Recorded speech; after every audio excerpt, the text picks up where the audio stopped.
Yeah, we got a big show today. Body language expert, best-selling author Janine Driver, who we always have loved on the program. She is back. She's got 2-minute fixes, can jumpstart your love life. You can maybe get you a raise. Also, we went undercover. We did a social experiment with Janine. We went undercover with 2 identical twins to put the body language tips to the test. We'll explain how that went. Also, star of Criminal Minds, Shamar Moore is here. Yeah, there's a lot of... I mean, be still my heart. A lot of folks in the audience, big fans of his, and you'll see what happens. He's cut. He's cut, yes. Anyway, let's get to the first 15. Lance Armstrong, I don't know if you saw early this morning on the CBS morning show, Oprah Winfrey was on talking about her interview that's going to air on Thursday. Yeah. And CBS has confirmed that Lance Armstrong does confess to having lied for, 15 years or so, and in fact, confesses to doping. What level of detail he goes into is not really clear. Oprah really wouldn't go into a lot of the details of it on CBS this morning. But we actually have a clip from some of what Oprah said. Let's watch. I would say he did not come clean in the manner that I expected. It was surprising to me. I would say that for myself, my team, all of us in the room, we were mesmerized and riveted by some of his answers. This is probably the biggest interview of her career. For sure. Yeah, I mean, this is a huge deal. Yeah, it's incredibly, because if you read the hundreds of pages of report from the U.S. Anti-Doping Agency that was released, I mean, there was no doubt that he had doped. And not only that he basically bullied and destroyed the lives and careers of multiple people who had testified against him and who told the truth over the years. I mean, this is a guy who, I've interviewed people who, said that they saw him dope and testified to it years ago. They said that, people associated with him threatened them, destroyed their careers. So this is a guy who has gone out of his way to not just deny this, but to try to attack anybody who told the truth along the way. So it's going to be fascinating to see what he actually said. I do think it's also kind of interesting that now he's coming clean. Oprah says he didn't even come completely clean. What does that even mean? She says in the manner that she expected. So whether that means whether maybe he was more defensive than she thought or less defensive than she thought, she really wouldn't go into any. She didn't want to characterize his confession in any way. The other question is what happens to him now. In the Times today, there was an article saying that he may actually testify against a number of other people in the, not other riders, because most of the other riders have already confessed, frankly. Yes, exactly. But may testify against people in the upper echelons of sort of the cycling world, cycling federations. I mean, I just wonder if this begs the question, if we're looking at an industry that is just, drug riddled, and that if we want, superhuman cyclers, this is what's going to happen. They're actually all on some sort of drug. The thing you would say, well, why they can just give, they can just say, well, the runner-up in the Tour de France gets the medal. But I think the other runner-up has already been convicted of doping. So you got to go several people deep. So it's like the guy who came in 400th, who's now 200 pounds overweight is like, oh yeah, it turns out I won the Tour de France over there. The Tour de France. Well, that's the thing. If you're going to level the playing field, if everybody's taking drugs, then who's good? And maybe it's either that, look, either these are the drugs you take if you want to do these kind of superhuman feats, or just nobody does drugs and let's see who's a good cycler. Well, how about that? That would be nice. Just people cycling, It's also interesting because he really wants to compete in triathlons, and a lot of people believe that's why he's now coming forward, because because of this last report, he wasn't allowed to compete in triathlons or marathons or any kind of official sporting events. So can't he just run on his own time? Well, you can't just yes, he could, but you can't just the race is off and suddenly Lance Armstrong starts running along, right. with them. I mean, I wouldn't trust it. People would notice, I think. People would notice. All right, so Golden Globes occurred, yes. And a lot of the fashion stuff. Now, I'm always curious to hear, your fashion sense, because you probably watch it. The thing that annoys me about award ceremonies, and let me just say this, is back in I imagine the 40s and 50s, you didn't hear people shouting out who are you wearing? And Audrey Hepburn wasn't it's Armani. It's Armani, and these, they're borrowed. You know, there was a certain glamour, and like, you know, you people... Right, now people are saying, well, my stylist told me I should wear blah, Right, and blah, it's blah. like you're on the red carpet, they're hawking jewelry. You know, they've all borrowed jewelry, and they're being paid to say, like, the name of the jeweler, and I don't know, it just sort of takes away some of the whatever glamour there was. I think it's become an industry in and of itself, and certainly if you look at the red carpets, they're just as important now as the award ceremonies. I mean, in terms of viewers watching. Yeah. People really want to know who their favorite celebrities are going to wear or what color they're going to wear, and, you know, the Golden Globes, that's a big party. That's like, this one was black, white, and red all over. So what were the trends that you saw? Well, black, white, and red. Black, white, and red. And white also included nude. We saw a lot of that. We saw a lot of lace, a lot of intricate beading. There was a lot of boobage. A lot of boobage, not gonna lie. We saw those girls, they were, look at Kristen Wiig. I mean, we saw some deep V's, and we saw a lot of like open backs. We saw a lot of leg slits. Everybody was sort of copying Angelina Jolie's famous leg moment. Juliana Margulies looked amazing. That's a lot of skin. That I think you choose the cleavage or the leg, not necessarily both. I think if you got them both, why not go for both? I mean, I feel like when it comes to skin, really, it's always choose a quadrant. Right? Choose a quadrant. You know, if you do back, chest, leg, you know, cutouts, like Emily Blunt did a cutout on the side, that sort of thing. What's a cutout? A cutout is when you see skin. Oh, okay. So cutouts, Emily Blunt did them, and she was wearing a gold dress that had triangular cutouts at the rib cage. Oh. If you're gonna do that, it's just always better to choose one place so that it's a focus, a statement, and doesn't feel like overkill. Do you know what? Terrence is laughing at me like, what? It's a focus? No, I just feel like Anderson, that would be good for him to have like a statement. A statement, yes, some cutouts. I don't know that clothes make a statement. Like, he needs a triangular statement. What do you mean you don't know that clothes Why? make a statement? I don't want my clothes making a statement. I want my clothes to just be shh. I want them to be very quiet. All right. Well, you know, we've been here with the jeans, so we yes, know. I know. We know that you brought me clean clean jeans, and I've been wearing my clean jeans, and I like them very much. That's good. I don't want you to be a biohazard. I appreciated that. Yes. I was so proud of him. I saw him leave. I saw you in the elevator, and he literally walked out of the elevator with 7 pairs of pants. Yes. I was like a proud parent. I was like, my little child is all grown up. He wears clean pants. He's wearing his big man pants. Yes, yeah. Now, was there somebody who you felt made a mistake at the Golden Globes? You know, there were a couple of mistakes. One, I think, was just some kind of vaguely ill fit. Jessica Chastain, beautiful color, who's in Zero Dark 30. Zero Dark 30. The boobs looked like they were sagging based on the pleating of the dress, which I didn't see that girl over there. She's going like this. See, what was wrong? What's wrong with that dress? Well, it's very hard to see in that picture, but the pleating made it look like the boobage was kind of, it looked like her boobs were lower than they actually are. And it was just odd because in person that dress may look beautiful, by the way. The problem is that there's a translation between what you see in person and what you see on camera. So sometimes people will say a dress is great if they're there, but will hate it if they see it on television. Okay. So you have to be able to read both. When you're wearing a dress like that, does it just get dirty on the bottom? Well, it can. I mean, it depends how many people are you dragging on the ground? Yeah. Yeah. So you're like picking up lint and gum and all sorts of stuff. Are you trying to say that dress is a biohazard? Because I'm pretty sure they vacuum that carpet. Well, no, I'm sure they vacuum that carpet, but yeah. I would just worry about people tripping over a dress like that. You know, most of these actresses are very adept at being able to pull up their dresses and gracefully walk up the stairs to talk to a reporter. The other thing I don't understand about red carpets is why women on red carpets have to stand in awkward positions, whereas guys just get to stand there like schlumps. What do you mean, awkward positions? Women have to stand with one leg in front of the other in the weirdest contortion. It's called posing.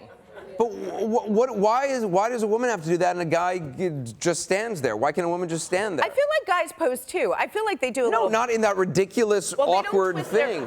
They don't twist It's this like you're standing there with like this weird, no, like, that's awkward... so not right.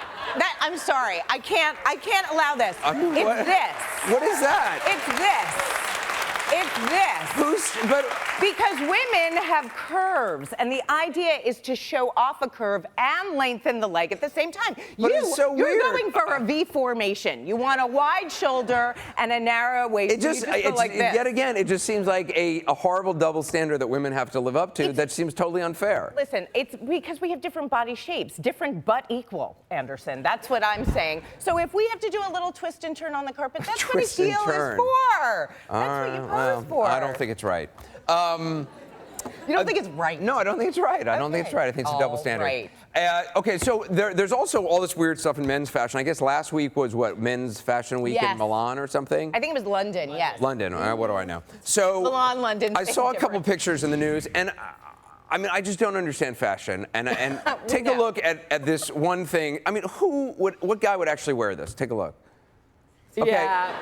What is that? I'm not entirely sure. I'm going to be honest with you. I don't understand this at all. And Right. I feel like I have a pretty good take on fashion. I feel like that's saying don't fence me in. Yeah, I thought he had like run into a fence or something, but then the guy in back of him has run into the same fence. So clearly this is a thing. It's a thing. Right. But I thought the model was just rushing, ran into a fence, and they were like, it doesn't matter. Just go out. Just go out. But it's very, you look at the clothes. I mean, is it supposed to be less distracting that you can't see the model's face? I don't think so. I don't know what that is. And then there's another one, which I'm like, there's no one who's going to wear this. I mean, what guy? Anderson, I think can you you know see guys, as well as I do, there are some men who might want to wear this. I know very few. And can you imagine going to like a business meeting like that? You can't go to a business meeting. But Just that's down and be like, yeah, what? Anderson, What? you're Let's being too start the literal. meeting. You are being too literal. First of all, fashion runways are about the art. It is about the majesty of, through the majesty of song. No, it's about being dramatic. That's not for a business meeting, clearly. What is that for, though? I mean, what event do you wear that to? I don't know. Something that has a lot of poles involved. Big silver poles. Botox once, and the doctor came in. Well, you went to get Botox once? Well, I mean, I think you went more than once. But the doctor came in a dress. Well, maybe once this week. Stop it. If you go to the stop it. If you go to the dentist for an X-ray, that's what they put on you. That's true. It does. It looks like the lead vest they put on you. Right? It's sort of vaguely like that. So maybe the whole fashion thing. Do you know dental of any hygiene. guy who would actually wear that? No. Okay. Well, actually one. Okay. All right. Well. I take it back. Okay, and then there's another look. Awesome.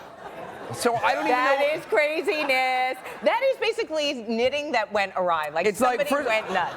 It's like a Muppet skirt with like Muppet hands and a Muppet top. But Anderson, I feel like you just don't know if something's going to work until you try it. You know what I mean? Yeah. I mean, of the three, I would go for that. I guess if I had to pick. I really think you should. Yeah, I know. I mean, I can see you in that more than anything else. Yeah. Oh, look at that. Look, we can see you in that. Oh, you put my. Oh, thank you. Yes, very nice. Very sweet. Very funny. He's going to wear that to his next meeting. Yeah, I'll wear it to the next meeting. We got to take a quick break. We'll have more of the first 15 when we come back.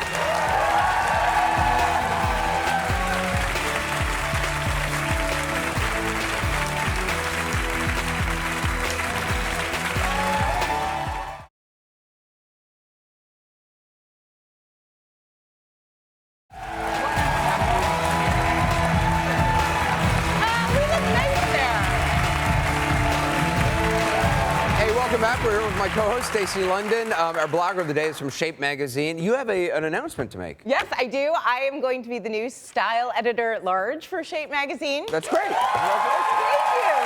And the column is going to be sort of get your style in shape with my Style for Hire stylist, the company that I founded that creates, personal stylists for real people. Cool. Everybody's going to go home with a copy of Shape Magazine, so everyone's going to get that.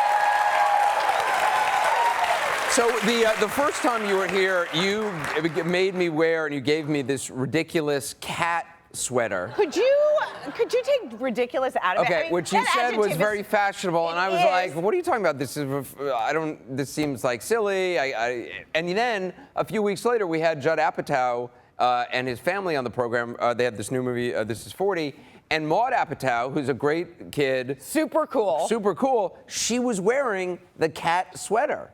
And I got very excited. I was like, Stacy London told me this is hip. And Maud was like, yeah. Yeah, exactly. But Anderson believes Maud Apatow and not me. Well, this is what upsets me. I follow Maud Apatow in all things. In all things. So in honor of that, we got you a little gift, which we found. This is available at perpetualkid.com. It's $41.99. Do we have the video? Let's take a look at the video. You're telling me the price of this of my thing. present? It's a little thing. Oh! It's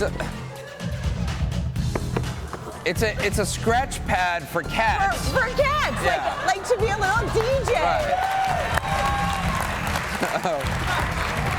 We found that for you because we know you like sort of odd, quirky gifts. I do. I love odd, quirky gifts. My cat, Baby Al, is totally gonna Yeah. rock out with this. Yes, thank you very That's much. your for cat? that. Wow. He's large-boned, people. Yeah. I think your cat needs a little more exercise than a scratch pad.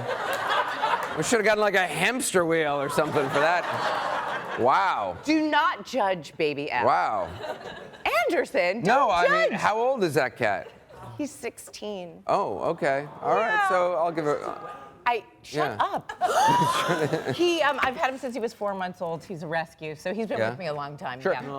Do you feed him constantly or just like once or twice a day? Well, I want to ask you something. Is that an IV of wait, food that you stop just put in him? I just want to ask you something. Cats, I mean, what do they have to live for besides like snuggles, scratch pads, and food? Well, I think cats think deep thoughts, whereas my dog, has one thought in its mind, which is like pooping, and I guess its second thought is food. Yeah. Yeah. I just feel like Al, I'm going to tell you something about Al, and I love him very much. I'm a very proud mother. But, if he was a person, he would probably need a helmet.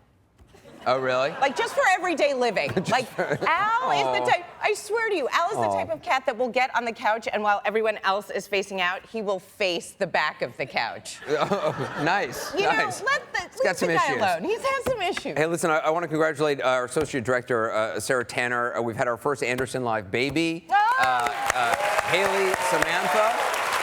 Haley Samantha Tanner, January 14th at 3:13. 8 pounds, 10 ounces. Beautiful, beautiful little girl. So congratulations on that. Absolutely. And Sarah, hey, post-maternity, I understand it's tough. If you need style tips, call me. Okay. The other thing, you have your Pinterest page. I do. I and love with it. all sorts of weird, quirky products. And we saw this thing on it, and we decided to order it. Which thing? It's canned global air. Oh, yeah. This is for if you're not able to travel and you want to experience Rome or Paris, or in this case, Prague or Paris.